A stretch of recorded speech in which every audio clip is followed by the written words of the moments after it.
Fridge ಬಂದ ಮೇಲೆ ತಾನು ನಮ್ಗೆ ಇಷ್ಟೆಲ್ಲ ಕಷ್ಟ ಬಂದಿದ್ದು. ನಾನು ನೀನು ಯಾವತ್ತಾರು ಒಂದ್ ದಿವಸ ಹೋದ್ರೂ ಜಗಳ ಆಡಿದ್ವಾ? ಆ ಫ್ರಿಡ್ಜ್ ಬಂದ್ಮೇಲೆ ತಾನು ಜಗಳ ಆಡಿದ್ದು. ಅದಕ್ಕೆ ನಾನು ದರಿದ್ರ ಅಂತ ಭಾವಿಸ್ಬಿಟ್ಟೆ. ಆ ದೇವ್ರಿಗೆ ಅರ್ಕೆ ಹೊತ್ಕೊಂಡೆ ನೀನು ವಾಪಸ್ ಬಂದ್ಬಿಡ್ಲಿ ಅಂತ. ಅದು ಅಲ್ಲದೆ ಅದು ಗಣಪತಿಯಿಂದ ಬಂದಿದ್ದು. ಗಣಪತಿಗೆ ವಾಪಸ್ ಹೋಗ್ಲಿ ಅಂತ ಕೊಟ್ಟೆ, ಅಲ್ಲಿ ನೋಡಿದ್ರೆ ಕಳ್ತನ ಆಗೋಗ್ಬಿಟ್ಟಿದೆ. ಅದು ಯಾಗಾದ್ರೂ ಹಾಳಾಗೋಗ್ಲಿ, ನೀನ್ ಮಾತ್ರ ದಯವಿಟ್ಟು ತವ್ರ ಮನೆಗೆ ಹೋಗ್ತೀನಿ ಅಂತ ಮಾತ್ರ ಹೇಳಕ್ ಹೋಗ್ಬೇಡ. ಯಾಕೆಂದ್ರೆ ನಿನ್ನೂ ಪಾಪನ ಬಿಟ್ಟು ನನ್ನ ಕೈನಲ್ಲಿ ಬದುಕೋಕ್ ಆಗೋಲ್ಲ. ಒಂದ್ ವೇಳೆ ಬೇಕೇ ಬೇಕು ಅಂತಂದು ಹೇಳು, ನಾನು ಸಾಲ ಮಾಡಿದ್ರು ವಾಪಸ್ ತಗೊಂಡ್ಬರ್ತೀನಿ.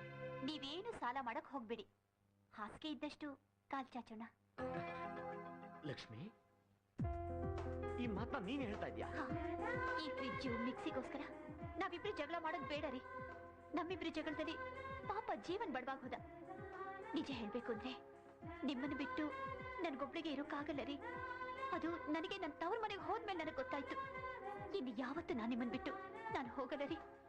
ನಮ್ಮಿಬ್ರು ಮಧ್ಯೆ ಒಂದ್ ವೇಳೆ ಜಗಳ ಬಂದ್ರು ನಾನು ನಿಮ್ಮನ್ ಬಿಟ್ಟು ಹೋಗಲ್ಲ ರೀ. ಲಕ್ಷ್ಮಿ, ನೀನ್ ಬರೀ ಲಕ್ಷ್ಮಿ ಅಲ್ಲ, ಮಹಾಲಕ್ಷ್ಮಿ ರೀ. ಆ ಫ್ರಿಡ್ಜ್ ಇದ್ದ ಜಾಗದಲ್ಲಿ ಬೇರೆ ಏನಾದ್ರೂ ಇಡೋಣ? ಇಲ್ದಿದ್ರೆ ಆ ಜಾಗ ಖಾಲಿ ಖಾಲಿಯಾಗಿ ಕಾಣುತ್ತೆ ರೀ. ಸುಧಾಮ